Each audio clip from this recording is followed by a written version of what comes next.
দুনিয়াতে ইসলাম এত সহজেই বিস্তার লাভ করে নাই।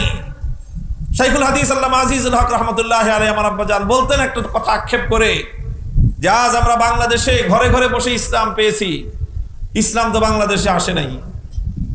আল্লাহর কোরআন বাংলাদেশে নাজিল হয়েছে, আল্লাহর নবী মুহাম্মদ সাল্লাল্লাহু আলাইহি ওয়াসাল্লাম বাংলাদেশে প্রেরিত হয়েছিলেন। তিনি আসছিলেন কোথায়? সোনার মক্কায়।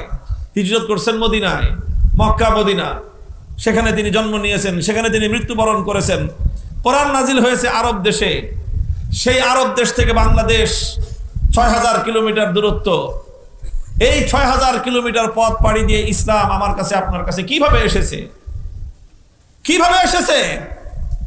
তারপরে তিনি বলতেন কিভাবে এসেছে। অনেকে আমরা মনে করি যে বর্ষার মৌসুমে কচুরিপানা ভাইসা আসে না? একেবারে খাল বিল ভরে ঘরের পুকুর পর্যন্ত একেবারে কচুরিপানা দিয়ে ভরে যায়। তাকায় তাকায় দেখি যে এত কচুরিপানা আসলো কোত্থেকে? পানির স্রোতে ভেসে আসছে, এক দেশ থেকে আরেক দেশে কচুরিপানা ভেসে চলে যায়।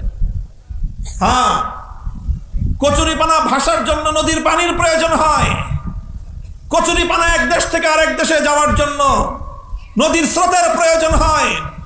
ইসলামও ভেসে এসেছে, তবে দরিয়ার পানির উপর ভেসে আসে নাই, নদীর স্রোতে ইসলাম ভেসে আসে নাই। ইসলাম এসেছে আল্লাহর দ্বীনের জন্য আত্মত্যাগকারী, শাহাদাত বরণকারী দুনিয়ার মুসলমানদের রক্তের স্রোত বেয়ে ৬,০০০ মাইল দূর পর্যন্ত ইসলাম